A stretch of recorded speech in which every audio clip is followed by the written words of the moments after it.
Bismillah ar-Rahman ar-Rahim. Alhamdulillah wa salatu wa salam. Assalamu alaikum wa rahmatullahi wa barakatuh, everybody. Welcome to the Whitethread Open Day. Inshallah, we'll be discussing firstly some of the courses that we run at Whitethread. My name is Mufti Zubair. I teach some of the courses, or I teach on some of the courses that we run at Whitethread. Inshallah, Mufti Sahib will join us shortly.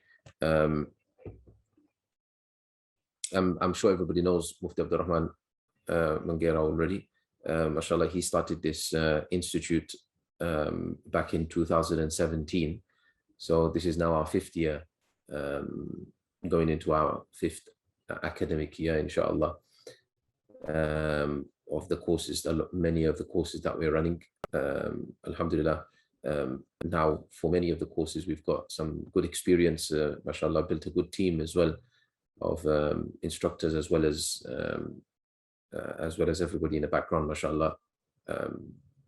So alhamdulillah, the courses are progressing quite well in terms of their content, in terms of delivery, in terms of just generally the way that the courses are structured and things as well, alhamdulillah.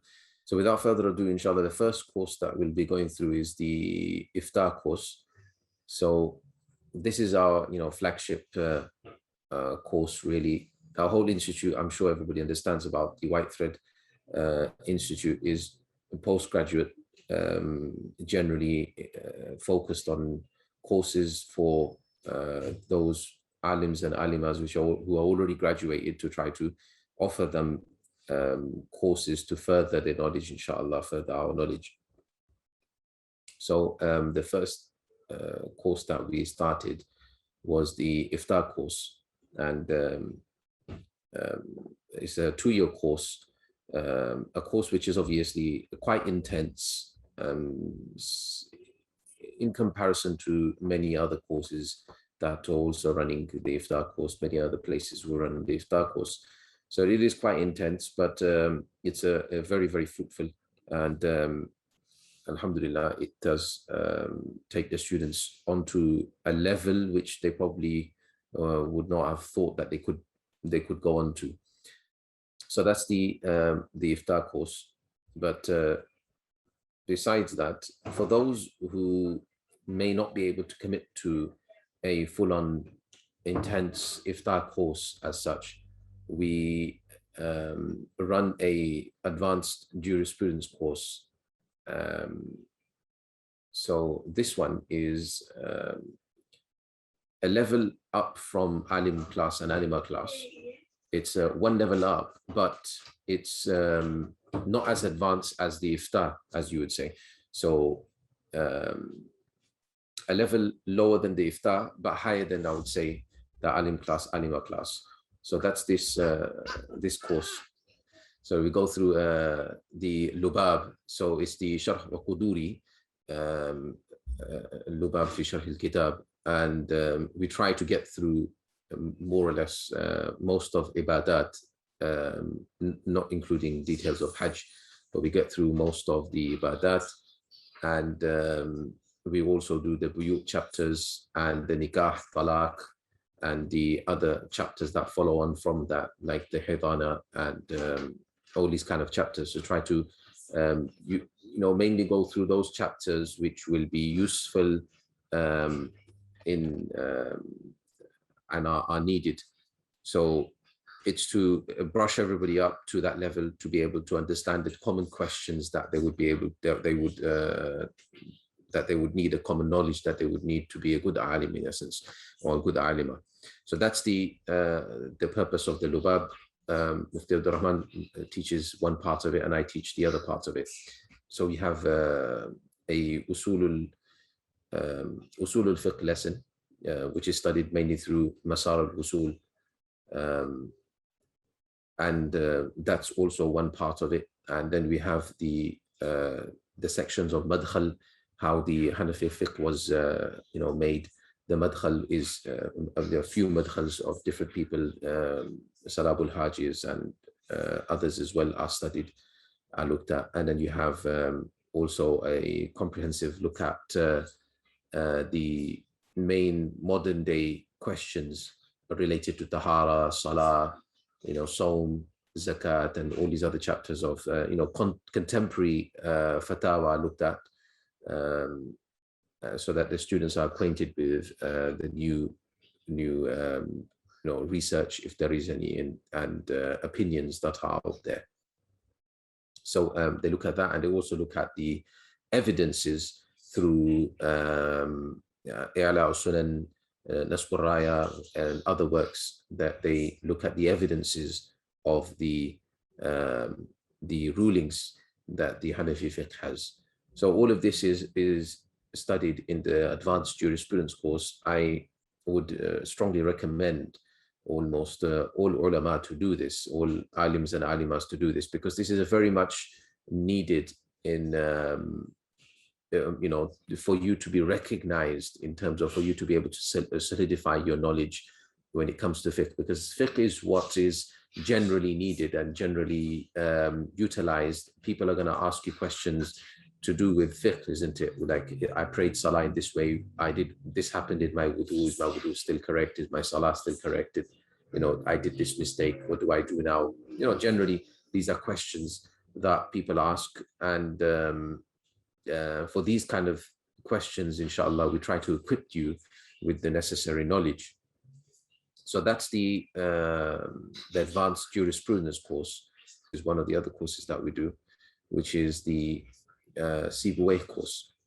So this is another course that's very much, the idea behind the Sibawayh course is to equip ulama, equip the alims and alimas that have been through a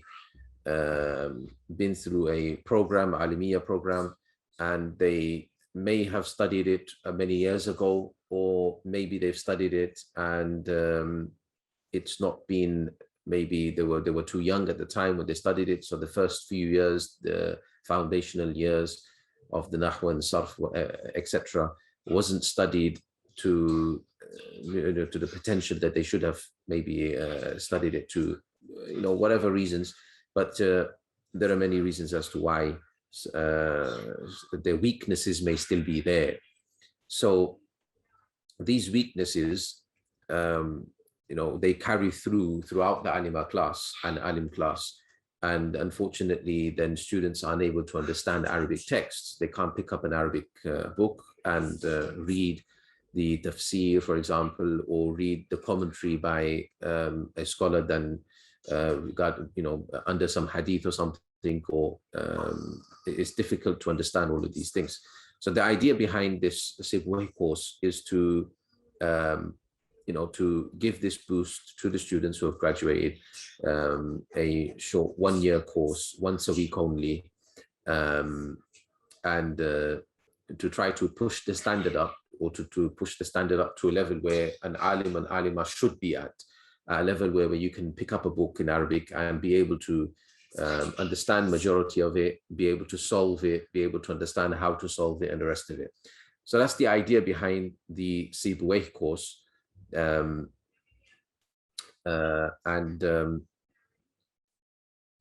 are 3 main parts to 3 main lessons, you can say, to the Sibawayh course.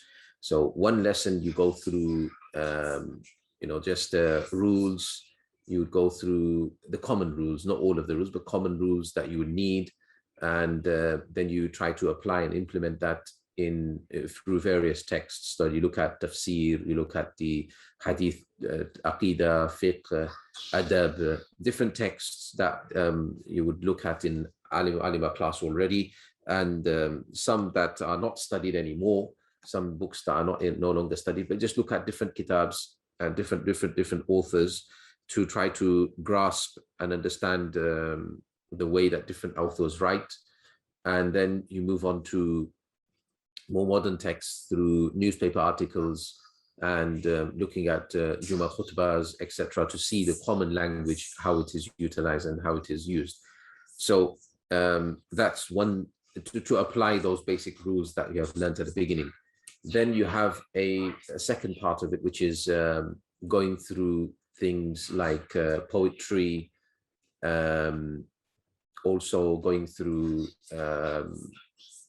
starting with simpler poetry, and then moving on to more difficult texts, and then eventually moving on to the texts like Maqamat al-Hariri and Sabul Mu'allaqat and things like this. So that's the idea, to progress through to that. And the third part of it is like a gel between everything else. So trying to read different texts, just random texts from different places, and focusing on just the weaknesses that each student has. So each student is told to read, and they are obviously it's like tailored to the weaknesses of the student. So if a student has weaknesses in understanding Muqtada Khabar, for example, or understanding Mawsuf Sifa, for example, or a weakness in translation, accurate translation, or weakness in certain Arab, or weakness in, for example, numbers, whatever it may be, the weaknesses are then highlighted, and lessons are prepared to try to work on the weaknesses of the students of that particular batch, those particular batch of students that they are. So that's the third lesson, is more of a lesson that develops as you go along, according to the weaknesses of the students.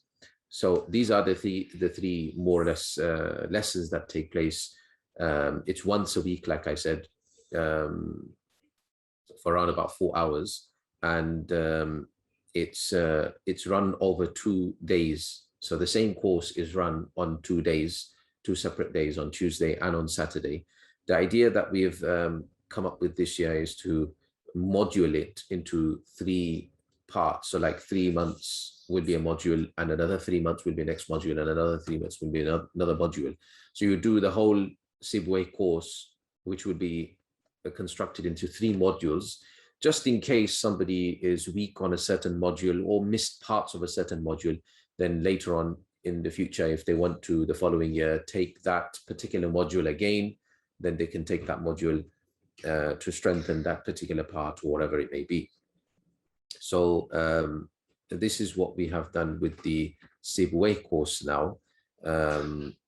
And also just a few things to highlight here in the Sibawayh courses. Unlike the other courses where there are recordings and things available, this course, for the Sibawayh course, there are no recordings available. The meaning it's a live lesson. We expect the students to be there is to try to push the students to be there live, because there's no other way to improve the students' ability without you being there live and telling you to read, and then highlighting the weaknesses that the students have. So that's the idea behind that, to try to encourage the students to be there. There's not going to be any recordings. Obviously, we encourage students to come on site, but if you can't, then at least to be there online for all the lessons. In terms of studying, there is obviously a bit of homework that the teachers give.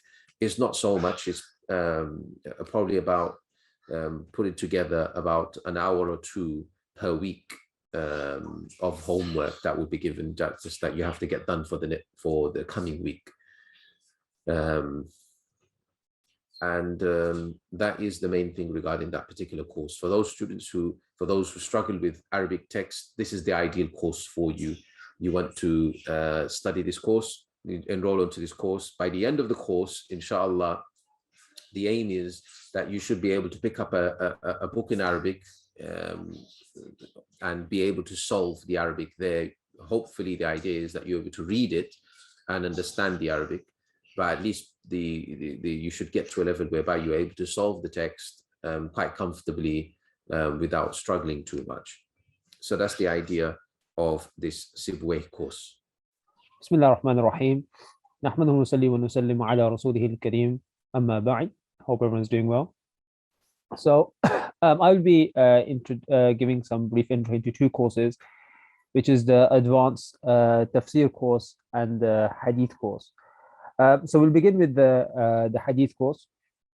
The idea behind the hadith course, which has been running for 2 years now, so this will be the 3rd year, inshallah, that we're enrolling for the hadith course. And the idea of the hadith course came about was that from the amount of study of ulum al-hadith, So we're not talking about the study of Dawra. We're talking about the science of Mustalah, Ulum al-Hadith. So most students, when they're studying in madrasa, you usually go through one or two books which are relatively short. So you have something like Nukhatul Fikr or the Sharh of it by Ibn Hajar, the Nusrat al-Nadar, and maybe some students in some madrasas may get some private classes or some sort of introductory book. And then you jump straight into Dawra Hadith. And after Dawra Hadith, what usually happens is that those who want to go and pursue Hadith studies, they'll join a Takhasus program. Now, the Takhasus program, which is a specialization course, so the general structure that a person follows when they're progressing in ilm is that you start with introductory book, you go intermediary, then you go to the advanced level and specialization. But what usually happens is because you're working at introductory level, madrasa, once you graduated, you're jumping straight to specialization. It's quite a large jump. And a lot of people don't have time, or even they want to go on and become a specialist in any field. So the idea here is that a lot of students, once they graduate from madrasa, to broaden their knowledge of ulum al-hadith, to introduce them to books and discussions that you usually wouldn't be exposed to.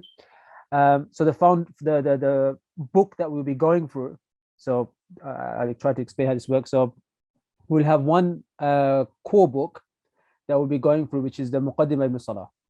So Muqaddimah Salah will be our core book, but alongside that, numerous works will be going through. So numerous for each, for example, discussion, I'll introduce them to the book, I'll share a PDF, and so there wouldn't be any need for students to even purchase any books. Everything will be made accessible to you, and if there is certain works that there are no PDFs available, then I myself would make PDFs and upload them for you guys, inshallah.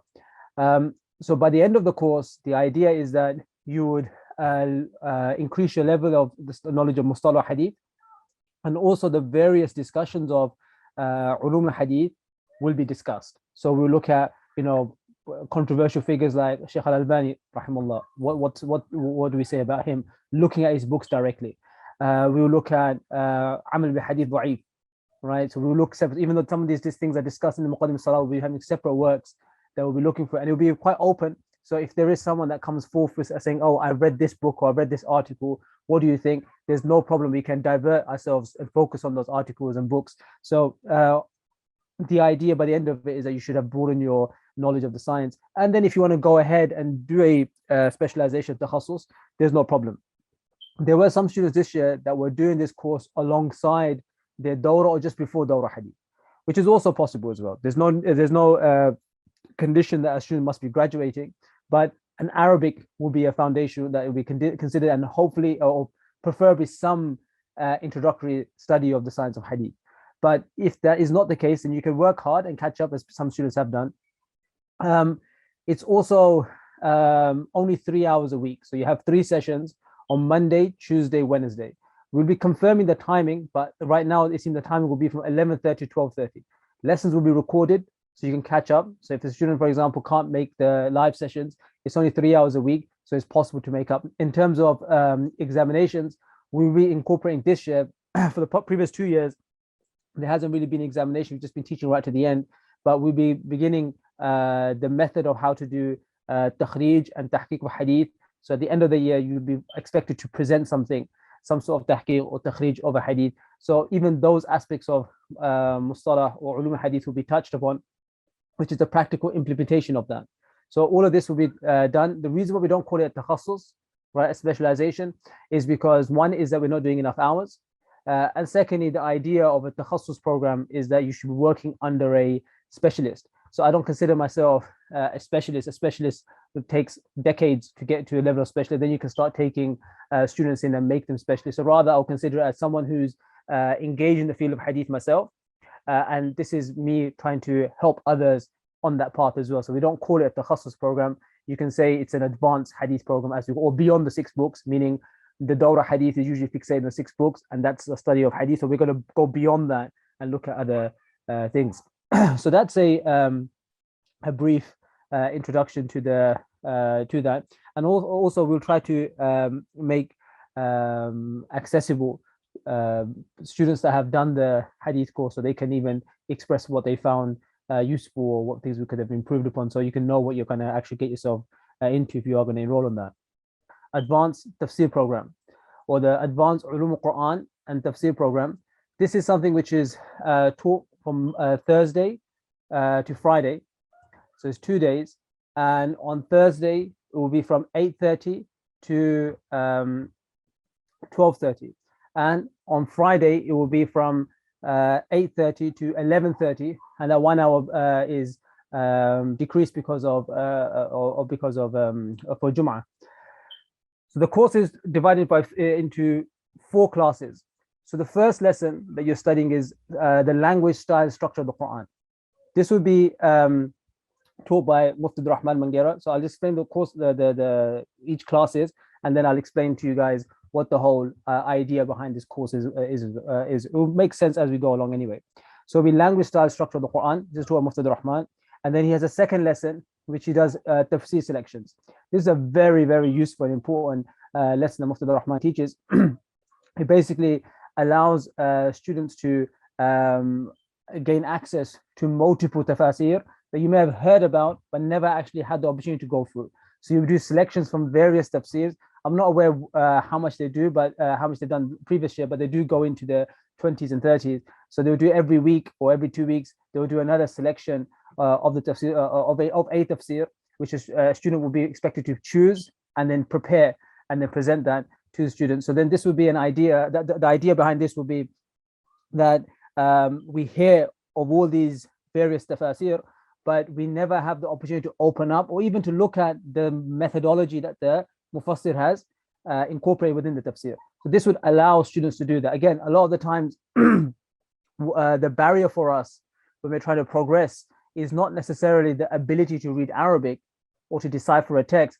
It's usually the barrier of what do I read and how do I read it. So there's always, there seems to be like a fear that I don't want to open that book up because I fear I don't understand it. But having someone just to help you navigate through that and make that journey, it makes those books much more accessible. And that's like the key feature behind this whole Whitethread, all these Whitethread courses, is trying to make or help students to navigate through the text themselves. So that will be the second lesson, which is selections, tafsir selections. The third lesson is a lesson on Ulum al-Quran. This is taught by Mullah Hilal or Mufti Hilal. And the base text for that is the Muqaddimatu Asasiyya fi Ulum al-Quran by Sheikh Abdullah Judai, which is a very, very good text. But Mullah Hilal, as he has informed me that alongside that, you do selections of Itqan or any other, Mufti Taqi's book in English.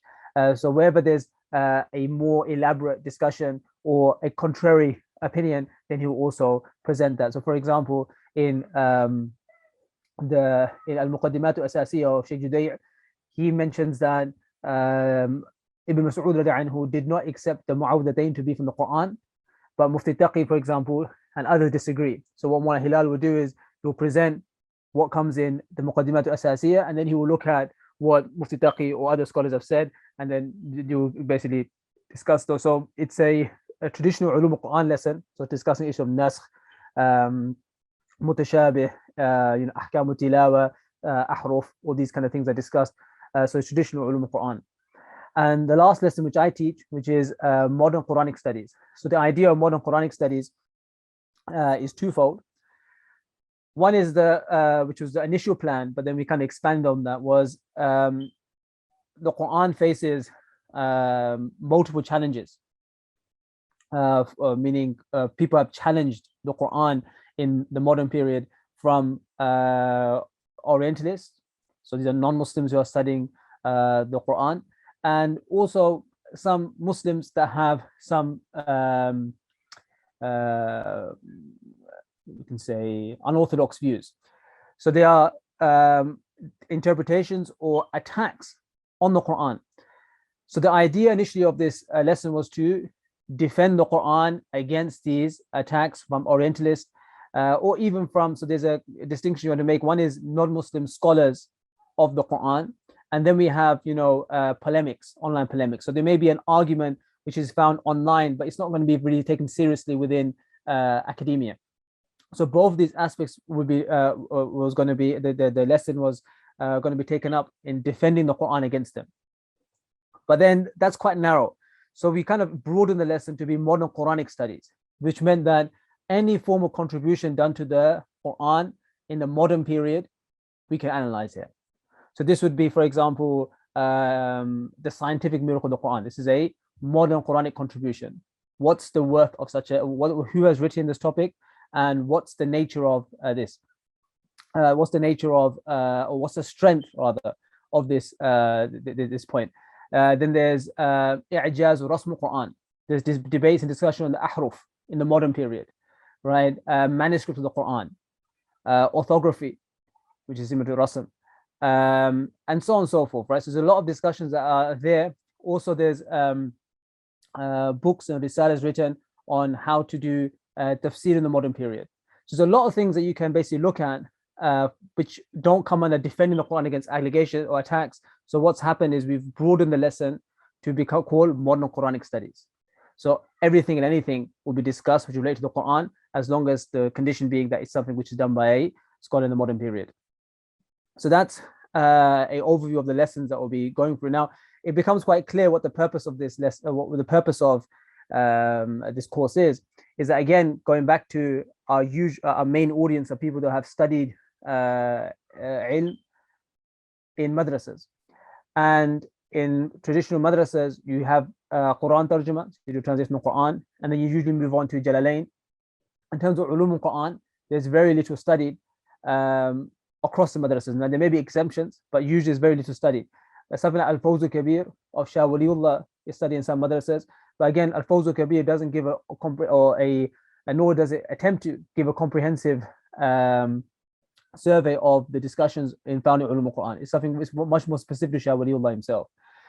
So once a student graduates from madrasa, the science of ulum al-Quran and the subcategories of that, a person is doesn't have great familiarity with that. So again, to gain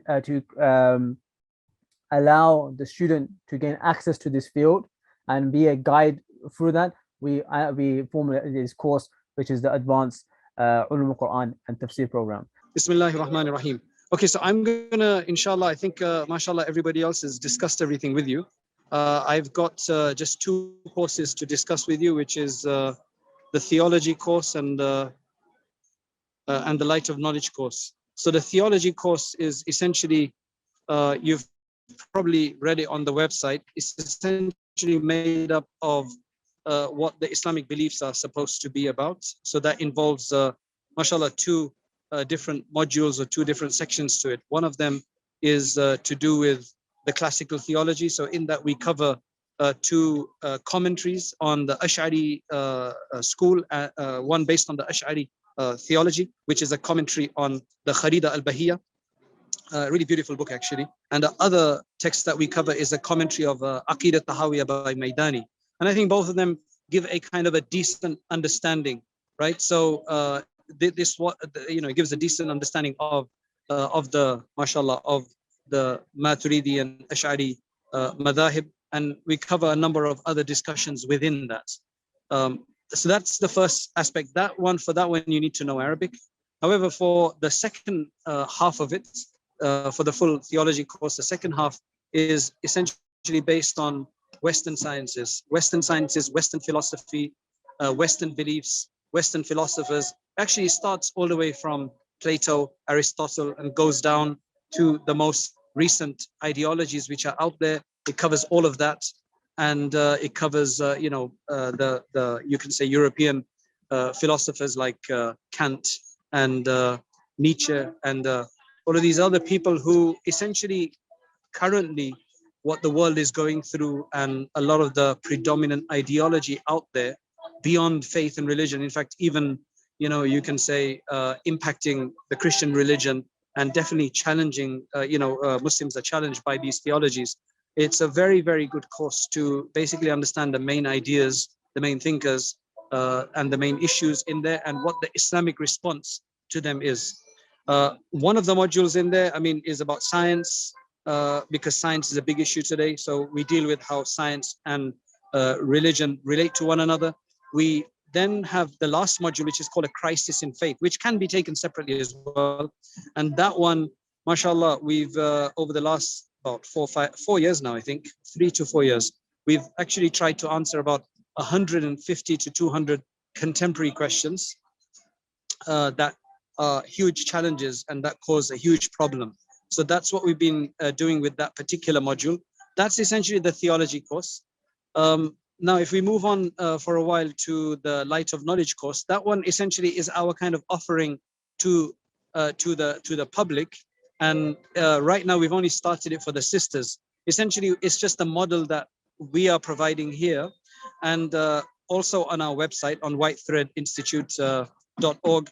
We've actually earlier on in the year, about 6 months ago, we actually gave a entire seminar, about 1.5 hours or so, on how to run the course yourself. If you're an alim, alima, mosque committee or whatever, and you want to do this in your own community, we've given kind of what's worked for us and so on. However, you know, of course, you can, if you have locals and you don't have a local setup for this, it's like a Sanatain course essentially, but it's very, very useful because it gives you the basics of your fiqh, your rulings, Islamic law, essentially what you need to know every day for your salat, tahara, zakat, etc. It gives you a bit of seerah, it gives you a bit of hadith, it gives you a bit of Islamic beliefs and aqidah and tajweed and a few other topics. And mashallah, whenever we've run this course, many of the women don't ever want to leave. So even though the course is supposed to be 2 years, what happens is that they want to carry on and they tell us to add many, many more years to it. And on one occasion, we actually ran it for 7 years for a particular group of women, mashallah. Because once they get kind of into learning and into the ilm and the knowledge, I mean, it just gives you this amazing boost, makes your life a lot more fulfilled, that you're getting somewhere in life, you're getting closer to Allah subhanahu wa ta'ala, you're more educated about Islam and so on. So it's really, really useful. So that's called the Light of Knowledge course, which you can, if you're not a alim or alima, you can actually take that here with us. Or if you are a scholar, then you can actually set your own up if you want, and we're here to help you. That's basically the 2 courses, right, in brief. Now, if you have any questions, inshallah, we'll take the questions, inshallah, about any of the courses. Just in the next few minutes, and please feel free to throw any questions. I'll try and sketch what's called the Master Course on Islam, Philosophy, Science and Religion. This is something Whitethread has been running now for several years, and it's a flagship course that's evolved somewhat from its initial when we initially first conceived of it and delivered it. And alhamdulillah, we're open to it, changing, evolving, adapting to the intellectual landscape of philosophy, science and religion as it develops.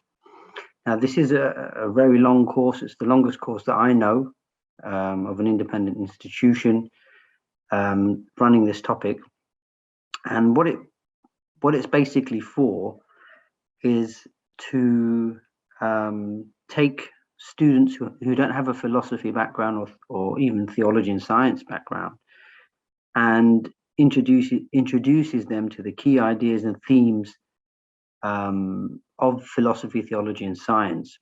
So the course is pretty much a year long, and it's a modular course. So we have 5 modules. The first module is, exploring the God question. So here we introduce students to what philosophy is, the tools of epistemology. We introduce them to natural theology, which is like arguments for the existence of God, like the ontological, teleological, cosmological, and other arguments for the existence of God.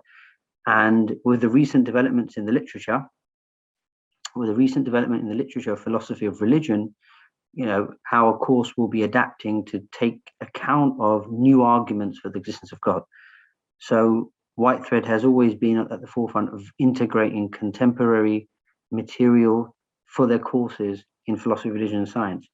Then in that module, carrying on exploring the God question, we look into studying miracles, the proofs for prophecy, the Dala'il al-Nubuwwah, the language, when talk with the God talk, what language we use, for the existence of God and talking about God, atheism, theism, and religious experience. So that's module 1. That itself is quite a lengthy and detailed module. Then we've got module 2, which goes into, it's a bit of a dive into the nature of God. So here we look at divine attributes, what they call divine paradoxes of divine attributes, like the paradox of the stone, free will and divine omniscience, like divine knowledge and free will, are the two compatible? Divine morality, is God moral? The problem of evil and all the different varieties of that. We have God and psychology, God and sociology, and things like that. So module 2 also is about RAM-packed. So each module is probably about 10 different units. So that's module 2. Module 3 is a science module. So it looks at science and Islam.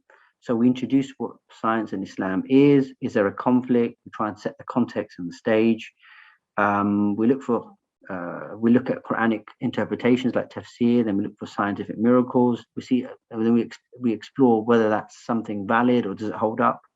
We look at evolution in Islam, and we look at science, quantum physics or quantum mechanics and Islam, and really sort of explorative stuff as well, because this subject matter is evolving. Science in Islam is a field that's evolving quite rapidly, so our course adapts to that and tries to reflect the current discussions and debates.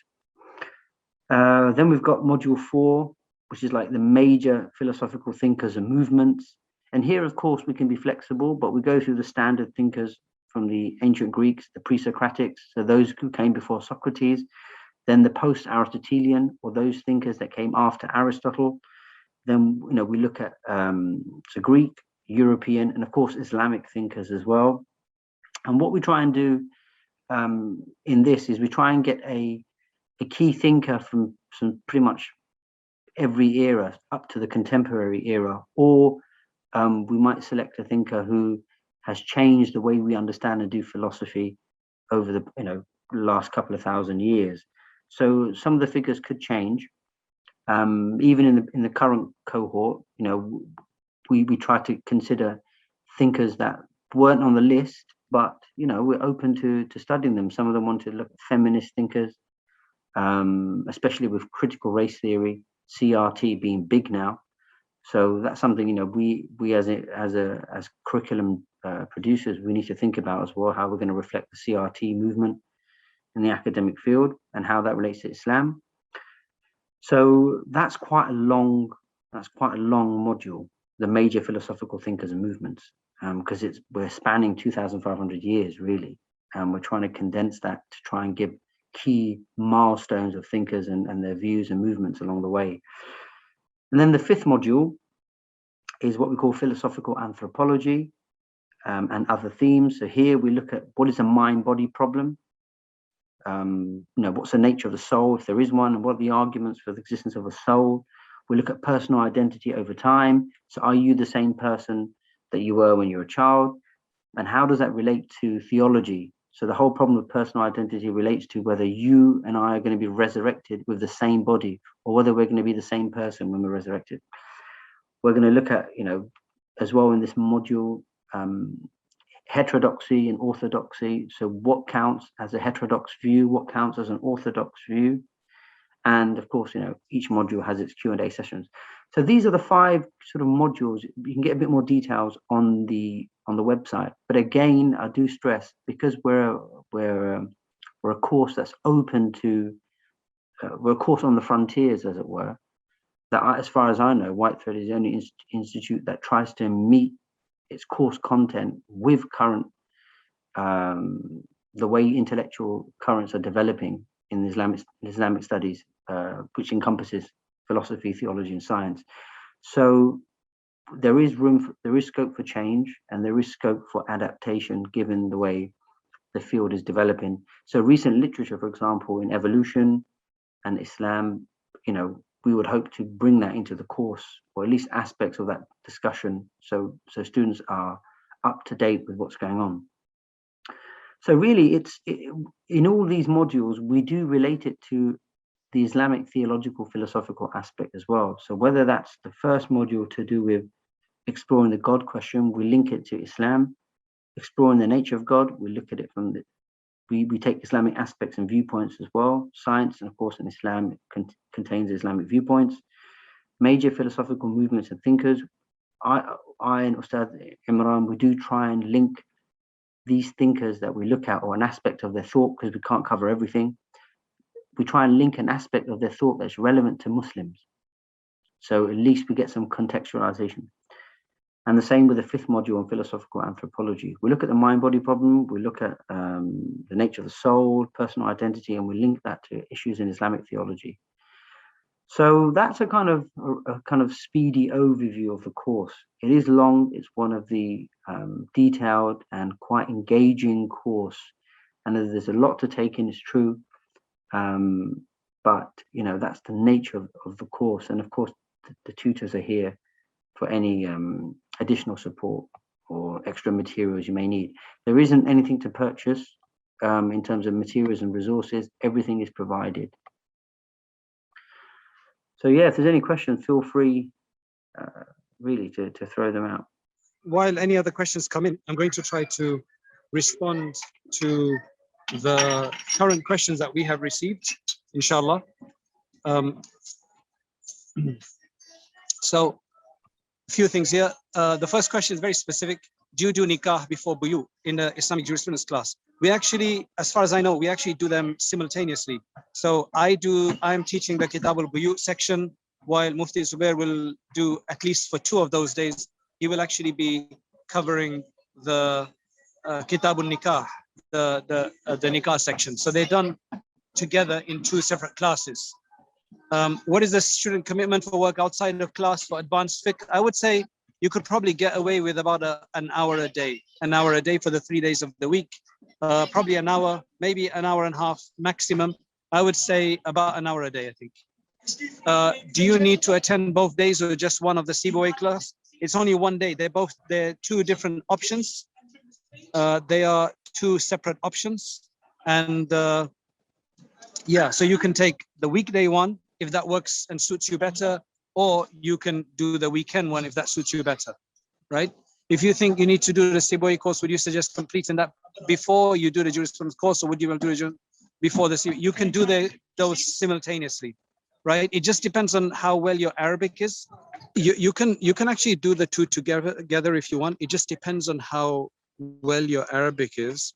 If your Arabic is decent enough, then you'll really, really benefit from the jurisprudence class, right? And in fact, if you're willing to work hard alongside the jurisprudence class in your Sibawayh class, then I think you could probably really benefit from doing the 2 together.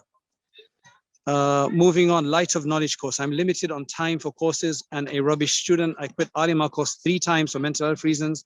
Find a course to, how will I know if that course is suitable for somebody? To be honest, it's simple. There's not really much that you have to, we know that the light of knowledge course is for mothers, it's for women who are working. So we have tried to keep that course in such a way that you actually don't have to do too much work outside of the class, except for maybe tajweed. So the burden of studying there, a lot of the discussion, we try to say, take it in class, only give, and again, the different teachers will do different things, but we try to tell the teachers that only give the homework to those who actually want, who want to do homework. So you don't have to give it to everybody, okay? So I think, I think it's a very light burden, to be honest. Okay, next question. I've studied Ulum al-Quran and some modules on Ijaz al-Quran, etc. Post-Graduate Alimiyyah. However, my knowledge on tafsir is very basic. I was wondering how much the Quran is covered in the tafsir program. The whole Quran is not covered in the tafsir program, and if you look at the description, it's actually quite simple in the sense that we cover selections from about 30 different tafsirs on average each year, right, relating to different verses. I mean, the whole Quran is never going to be covered in that time that we have, right? Then it deals with the language, style, and structure of aspects of the Quran. What's the special language of the Quran? What's so special about it, and so on. And then we've got modern, you can say modern criticism against the Quran, how to respond to that. And then we've got another lecture on ulum al-Quran. So it's not a tafsir of the whole Quran, but it's telling you how to use the tafsir material which is already out there for your preparation that you can do in a video. You get to understand how to read tafsir and how to use tafsir. Okay. And I think the last question I have here is, when do we have to apply by for the courses? Well, as soon as possible, because right now, as far as I know, there's some really good discounts on up to 50% on some of the courses, and you want to benefit from that because they will go up eventually. So the sooner you join, the better. However, there is the deadline of when the course starts, for the day until which you can join. But it's always obviously better to join with the discount, inshallah. Can you do hadith course with advanced fiqh together by just following hadith recordings? You can do that. A number of people do that. That can be done. It just depends on how diligent you are, how well you are, and in your studies and everything. That's essentially how that's done. I was wondering, would Mufti Saab recommend one to go ahead with jurisprudence or tafsir course despite feeling weak in Nahwa, even having done some Arabic courses previously? I would say you start off with fiqh, because in fiqh, we actually listen to the students read. We actually do that in tafsir as well, but in tafsir, there's less kind of, you can say, teaching somebody how to read. It's more about understanding, and we read a lot in there. Whereas when it comes to fiqh, it's a slower, right? And I think if your Arabic is weak, you should probably start with the jurisprudence course first, right? And again, I don't know how weak somebody's Arabic is, so I'm just going by what you're saying, inshallah. Okay. Also, a common question that comes up is that if the timings of two courses clash, what is the? Yeah, I see that. I see this in here. What if the two courses clash? Yeah. So look, Sibawayh course, I would suggest that you do that live. Sibawayh course, there's no enjoyment in doing that by recording because it's a hands-on course. All our courses are hands-on, but that's one which you have to be there. You just cannot, there's no enjoyment in doing that by recording. So maybe what you can do, if you really need to do it, is worst comes to worst, is that you do that on the day. I think it's up with recordings. If you are limited for time, then that probably would be the way to go, that the 2 days you do the jurisprudence course and that 1 day you take off to do that and you catch up, right? And then you just ask any questions that you may have the day after in the jurisprudence class. That's what I would suggest. Mufti Zubair, do you have any other ideas about that? That's what I was going to say myself as well. Yeah. Then it says, can the jurisprudence, Sibawayh, and philosophy courses all be done together? You can take as many courses as long as you can handle it. Wednesday and then Thursday, Friday, we have the tafsir course. Is that somebody can actually take both of those courses? Then we've got the Sibawayh on Saturday. Now the theology course is either evenings or weekends. So technically you could take all of those courses, practically speaking, right? As long as, you've got the time for all of those. The only clash is going to be with the hadith class, which is just one module, and the Sibawayh class, weekday Sibawayh class with the jurisprudence course. Otherwise, there's no clash with any of the other courses. Okay, there's no more questions. If you're following with recordings, you see what a lot of people do is that there's some people who we never see, right, as the teachers, because if they're not attending the live courses and they don't email us or they don't contact us or whatever, what I try to do is that once the course has begun, within a few weeks, I try to physically, speak to all the students, especially the non-live students. I try to speak to them to get an idea if everything's going well. I try to do that once or twice a year. But then if somebody, doesn't keep in touch, then it's very difficult for us to keep forcing ourselves onto them. So I would suggest that if somebody is doing something by recording, then they ask for a meeting, once at least every 2 months or 3 months, if they're just doing fully recording.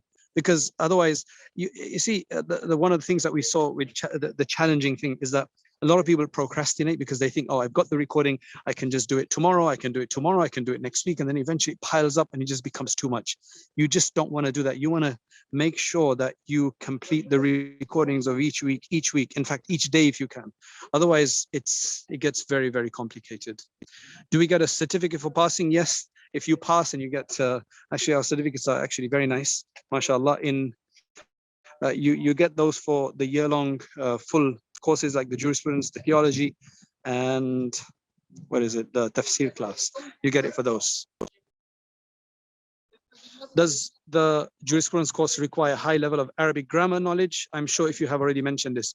It requires a decent amount of grammar so that you can actually benefit from the nuances of the text. Otherwise, you know,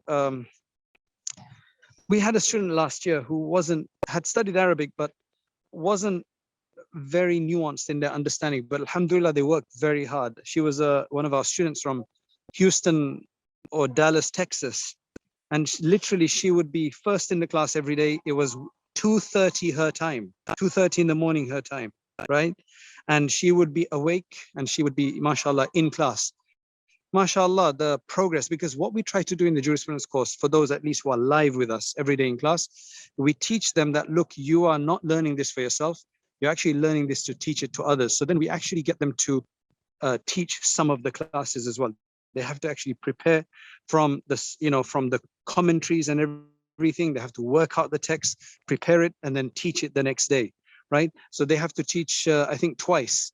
And that, alhamdulillah, I think it really helps. Like we, you know, last year, the students were very, very successful, I have to say. So yeah, it just depends on how much you're willing to put an effort. Alhamdulillah, alhamdulillah, all of our teachers are some of the best teachers that you will find, right? They've been very specially selected. They're very committed.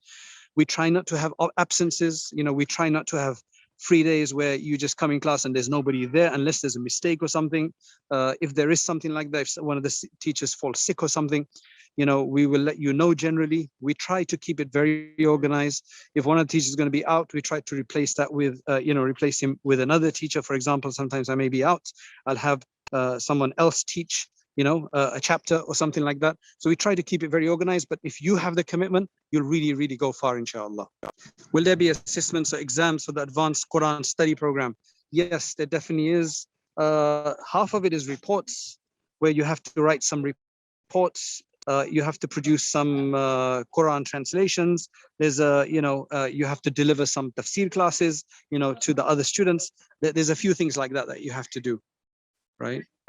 How much extra time would be required if all three are done together? If you're saying what, tafsir, jurisprudence, theology, and Sibawayh, Mufti Saab, what do you think? I would say about 3 to 4 hours at least.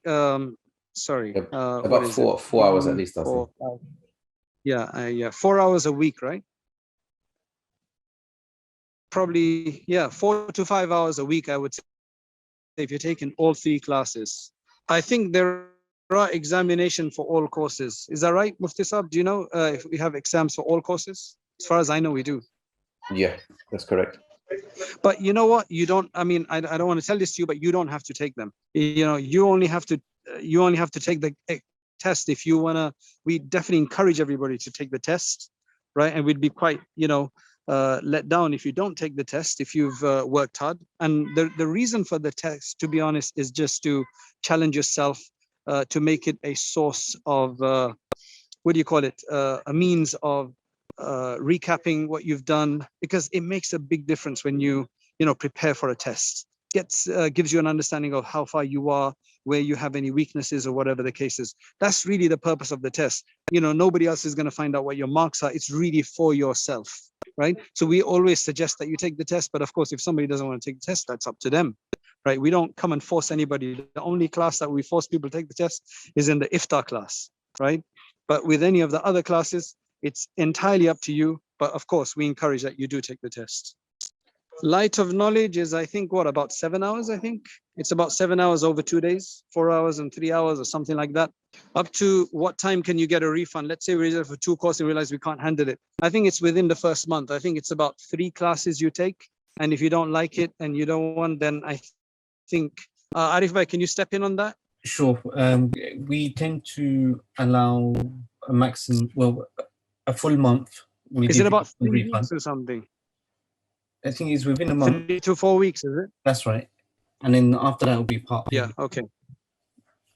Yeah. And maximum of 2 months. Yeah. Refund. Okay. And sorry. So it's about 1 month. I think let's just it's 3 to 4 weeks if I remember correctly. Yeah. Great. Can iftar be done online for international students? Yes, we, as of the last cohort, we actually started it online. Alhamdulillah, I think it has worked for some students. So yeah, it can be done online, but that one has to be live as well. There's no recording on that one. Okay, I think we should stop here. It's getting late, and okay, assalamu alaikum wa rahmatullahi wa barakatuh.